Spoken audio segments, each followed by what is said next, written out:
हरे कृष्णा, राधे राधे। आज मैं आपके साथ माघ मास महात्म अध्याय 27वां सुनाने जा रही हूँ। तो आप देख रहे हैं अंतिम 5 दिन रह रहे हैं, तो 5 दिन और 3 दिन हो सके तो 3 दिन नहीं तो 5 दिन जरूर हमें स्नान करना चाहिए। हमारे पुराने से पुराने जन्म कितने हमने जन्मों में हमने पाप कर्म करें तो वो सब हमारे नष्ट हो जाते हैं। अगर हम स्नान एक मात्र स्नान करते हैं तो 3 दिन का करें या 5 दिन का तो हमें फल मिलता है, पूरे महीने का ही माना जाता है। तो कृपया करके 5 दिन या 3 दिन का स्नान जरूर करें। तो पिछले अध्याय में हमने सुना था जो ब्राह्मण कन्याएं जो जीवित हुई थी तो उन्होंने ना नरक का वर्णन बताया है। तो इस प्रकार है सब। पहले हम गणेश वंदना करते हैं। ओम गणपतये नमः, जय गुरुदेवाय नमः। तो सबसे पहले कन्याएं बताती है कि पापी जीव को मार्ग में क्या क्या यातनाएं दी जाती हैं। फिर जब दूत उन्हें यमराज के आगे उपस्थित करता है तब उस समय उन पापी जीवों को यमराज भयानक रूप में दिखते हैं। उस समय भगवान यमराज और चित्रगुप्त उन पापियों को धर्म युक्त वाक्यों से समझाते हुए बड़े जोर जोर से फटकारते हैं और कहते हैं, ओ खोटे कर्म करने वाले पापियों, तुमने दूसरों के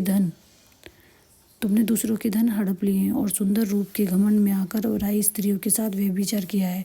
मनुष्य अपने आप जो कष्ट कर्म करता है उसे स्वयं ही भुगता है। फिर तुमने अपने ही भोगने के लिए पाप कर्म क्यों किए और अब अपने कर्मों की आग में जलकर इस समय तुम लोग इतने दुखी क्यों हो रहे हो।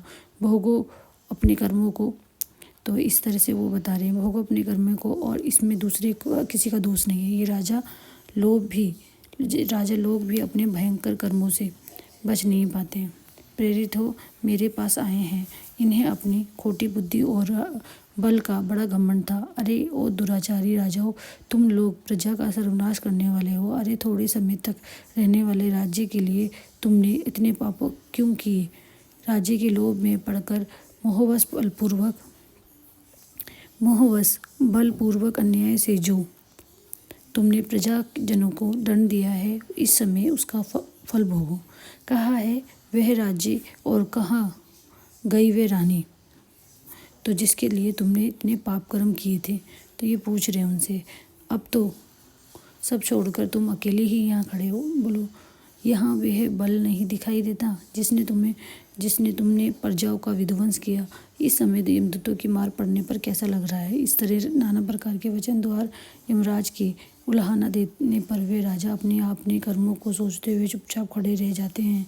इस प्रकार राजा उसे धर्म की बात कहकर धर्मराज उनके पाप की शुद्धि के लिए अपने दूतों से इस प्रकार बतलाते हैं। कहते हैं कि ओ चंड, ओ महाचंडो, तुम इन राजाओं को पकड़कर ले जाओ और नरक की आग में डालकर इन्हें पापों से शुद्ध करो।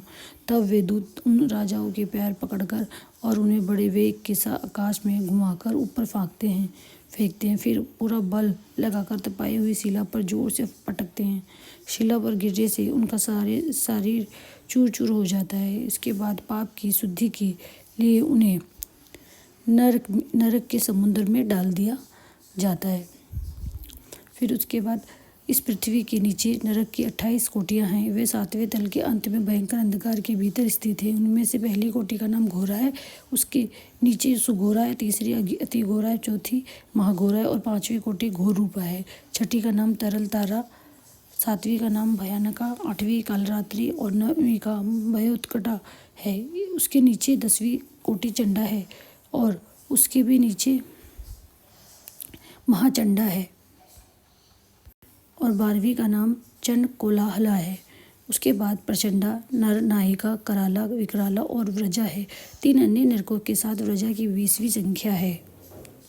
इनके सिवा त्रिकोण, पंचकोण, दीर्घा, परित, वत्रुला, सप्तभोगा, अष्टभोगा, दीप्ता और माया, ये 8 और हैं। इस प्रकार नरक की कुछ 28 कोटियाँ बताई गई हैं। अब इन कोटियों के 5-5 नायक हैं।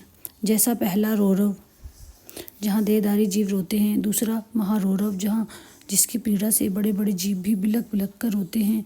तीसरा तम, चौथा शीत और 5वां उष्ण है। ये प्रथम कोटि के 5 नायक माने जाते हैं। इसी तरह से अन्य कोटि के भी 5-5 नायक है। इस तरह से कुल मिलाकर 140 नरक माने गए हैं।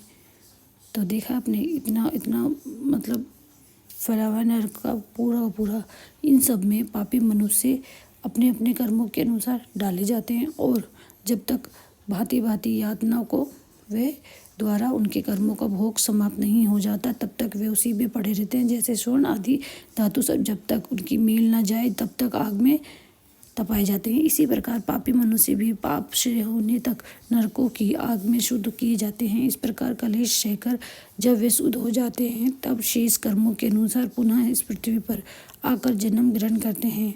माताओं, हमने यमलोक में इतना ही देखा है, वह पापी को बड़ा भयानक यातनाएं दी जाती है और वहाँ ऐसे नरक हैं जो ना कभी देखे थे और ना कभी सुने गए थे।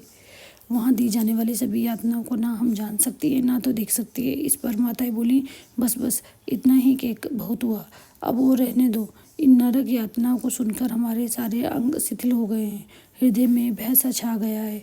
तुम्हारी बातों को याद करने से ही मन शुद्ध बुद्ध खो देता है। कन्याओं ने कहा कि माताओं, इस परम पवित्र भारतवर्ष में जो हम जन्म मिला है वे अत्यंत दुर्लभ है। इसमें भी हजार जन्म लेने के बाद पुण्य राशि के संचय से ही जीव मनुष्य योनि में जन्म पाता है। और परंतु जो माघ स्नान में तत्पर रहने वाले हैं उनके लिए कुछ भी दुर्लभ नहीं है। उन्हें यहाँ ही परम मोक्ष मिल जाता है और भोग सामग्री भी सुलभ हो जाती है। भारतवर्ष को कर्म भूमि कहा गया है, अन्य जितनी भूमियाँ हैं वे भोग भूमि मानी जाती है। तो बस भारत को ही बोला गया है जो बता रही हैं, और भोग भूमि बताइए अन्य किसी को। यहाँ अति तपस्या और याजक यज्ञ करते हैं और तथा यहीं पर लौकिक सुख और श्रद्धापूर्वक दान दिए जाते हैं। कितने ही धन्य पुरुष यहीं माघ स्नान करते हैं तथा तपस्या करके अपने कर्मों के अनुसार ब्रह्मा इंद्र देवता का पद प्राप्त करते हैं।